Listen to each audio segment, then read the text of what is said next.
Episode 200, First Principles Continued. Soil. This is the World Organic News for the week ending 27th of January 2020. John Moore reporting. Decarbonise the air, recarbonise the soil. A little housekeeping. A big shout out to Len, a Londoner living in sunny Spain. Thanks for the feedback, man. Really appreciate it. As you would have heard, this is episode 200. Next Saturday, the 1st of February, will be the 4th birthday of the World Organic News podcast. If you look on Libsyn, you'll see the 31st of January 2016 as our start date, but that's a time zone thing. 1st of Feb it is. A big thank you to everyone who's listened during these 4 years. There have been moments when I wondered if I was making any headway, and every time I reach that point, someone across this beautiful planet has reached out and kept me going, even if they didn't realise it at the time. So a great big thank you once again for listening, and let's kick on for the next 4 years. This week we continue our journey down the first principles rabbit hole with a look at soil. Soil is the foundation of all growing plants in an organic system. Soil is what actually grows the plants by providing a living biological matrix. This biology is critical to what we can and can't grow. Most academic soil science courses cover the chemistry and the physics of soil, but ignore the biology. We are about to cover all three. So basically there are a few types of soil, and this is the physics. It's all about particle size. These particles are created by the actions of weather, wind or water, frosts and thaws, and under glaciers. So the first type of soil is sandy soil, and this is the coarsest of them all. It has larger particles, and it'll drink water like a camel. On the other hand, it is free draining, so it's a matter of perspective. It can also be improved and made better with organic matter, which we'll come to later. Loam, this is the preferred soil. It holds water, it drains as required, plants love it, and if you have it, cherish it. And finally we have clay, and this is made up of the smallest of particles, and they are tiny. If worked wet, it turns rock hard. But we do not work, in inverted commas, any soil, do we? For we are no-dig gardeners. And the no-dig implications from these three soil types are the following. In some senses, the soil type doesn't matter. By growing above the soil, or extending the soil up, so to speak, in raised beds, we ameliorate the effects of the soil type. Over time, the organic matter-rich material we use to create our raised beds has an effect on the underlying soil type. And this can happen much more quickly than would be expected. My first successful raised bed adventure involved putting goat bedding over cardboard on top of yellow, biologically sterile, sandy soil. 18 months later, when we moved house, I dug up the raspberry canes to discover a friable, rich, worm-filled black loam. Further excavation revealed that this change had penetrated to a depth of about 50 centimetres or 20 inches or thereabouts. And all in 18 months. One winter in particular was very droughty, and the beds held water and the crops kept growing. Currently I'm on a sort of a clayey loam. The beds will be investigated once the 18 months are up, and I can see what's happened. I don't have goat bedding, which I think is the secret ingredient, so I'm using compost and chicken bedding.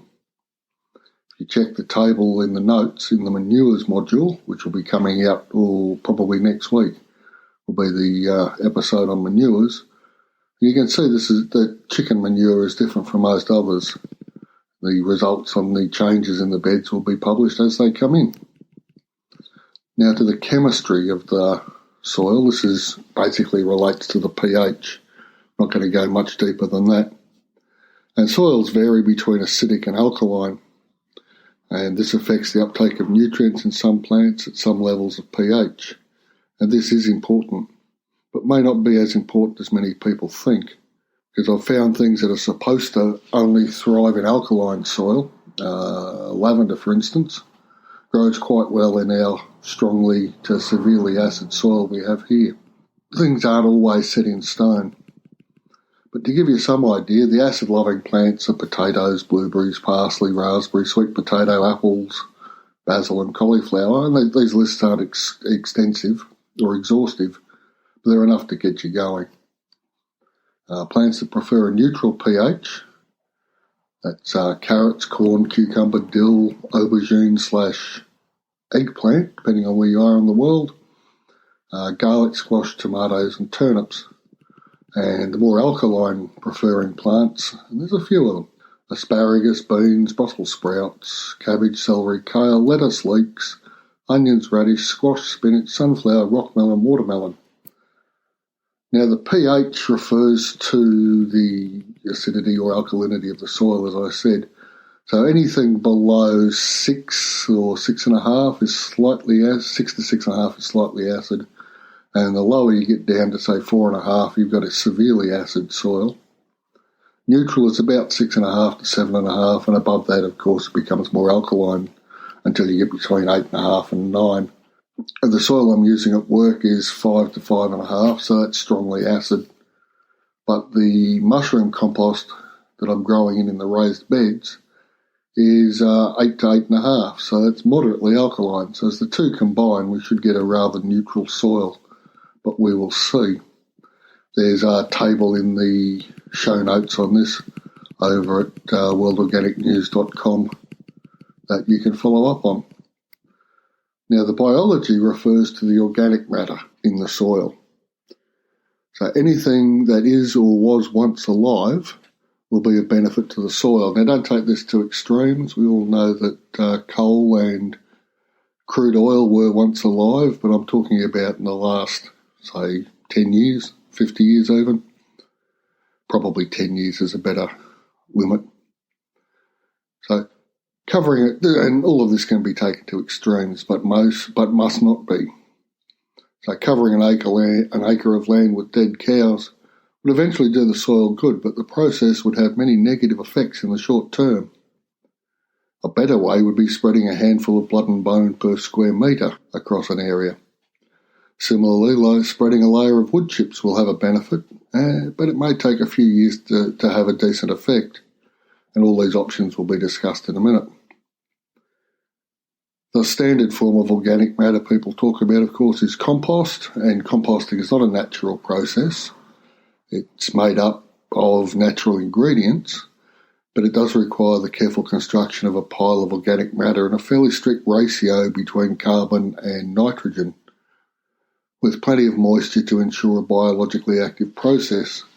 The heating kills any pathogens that may well be in the manure or anything else that you've tossed in, and it also destroys seed viability. So if you've got any weed seeds in there that you don't want, the hot compost method will remove those for you.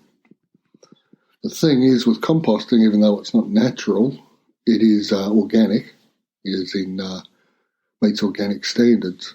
And you can make as much soil in a year through composting as nature takes a century to make, which is where the regenerative agriculture and composting systems come in. My reference for that was Journey to Forever, and there's a link to that in the show notes. Another form of organic matter you can add is vermicompost. And vermicompost is the material left after it has been consumed and processed through the bodies of compost worms. Technically not an actual compost, just the droppings of the worms. It never reaches the temperature of hot compost. It can still contain weed seeds and may contain some pathogens. That in the literature, the discussion on that varies. Vermicompost can be used neat, placed directly onto garden beds, used as a seed-raising mix, or you can convert it into tea. And there'll be another podcast episode coming on the gentle art of liquid manures involving the making of compost and vermicompost and even weed teas. Vermicompost tends to sweeten soils over time, especially acid soils, moving them to a more neutral pH, but doesn't seem to have this effect on alkaline soils, so we just do what we do. Manures, of course, that'll be covered, as I said, in a separate episode, but you understand what they are, the droppings of animals. As I was talking above, the bedding from the goats. contained their droppings and their urine and spilt feed and the straw they were sleeping on. And it all, they pile it up basically into a compost pile so that it gives off its own heat to keep them warm at night. And I remember the goats sleeping outside in frost, but on top of this piled up bedding because it was giving off so much warmth. Now, the other thing we can do with organic matter, to add organic matter to our gardens, is mulching. After all, mulches are the preferred tool of nature. If you think forest floors, deciduous or evergreen, layer upon layer of organic matter falls down onto the soil, protecting it. Moderates the temperature during the extremes of summer and winter, and mulches both cover and feed the soil. They can take much longer to decompose than the compost process mentioned above, but they do represent the evolved solution from 500 million years of forests on the planet, so it's not something to be scoffed at. And you have many choices when it comes to mulches: straw, hay, leaves, wood chips, slash cover crops, shredded paper, wet cardboard.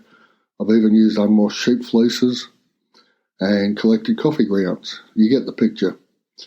The material needs to have been alive lately, capable of protecting the soil from direct sunlight and heavy rain, and still let the water in.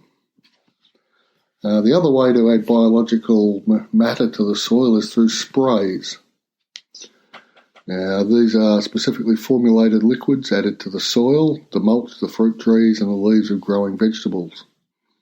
These are made using compost, vermicompost, manures and even weeds, soaked in water with or without aeration. Although on a small scale, an aquarium aerator works well, the little thing that puts bubbles into a fish tank. On the whole, an aerated liquid works better, smells better and is more pleasant to handle. And like I said, there'll be a whole podcast episode on this coming up later in the year. There are also commercial options on the market. These tend to be based on seaweed or on the shredded bodies of invasive species of fish harvested in the clean-up process of local waterways. There's a problem with carp in the waterways of Australia, particularly on the mainland. I don't think there's any here in Tassie. And there's a fellow making quite a nice living and improving the River Murray by harvesting these carp from the river and turning them into fertiliser, which has a pungent smell, I must admit, but it does wonders for the soil. And always check the label to make sure that what you're adding to your food-producing gardens is in fact organic. So basically there's a few things we need to understand about soil. We need to understand the physics of it, so is it sand, loam or clay? The chemistry of that soil, is it acid, neutral or alkaline? So it's possible to have an acid clay or an alkaline sand or a neutral loam or any variation in that sort of 9-square matrix. And we can improve the quality of our soils by increasing the soil biology. There's already be something in there if the soil hasn't been sterilised. So if we add compost, vermiculture, vermicompost, manures or mulches, or use a compost tea, vermicompost tea or a manure tea, or even a weed tea, as I was saying earlier. These things all add life to the soil, particularly if you can get them in when it's starting to rain or just before rain, then they get absorbed into the soil much better. I think that's probably all we need to cover today.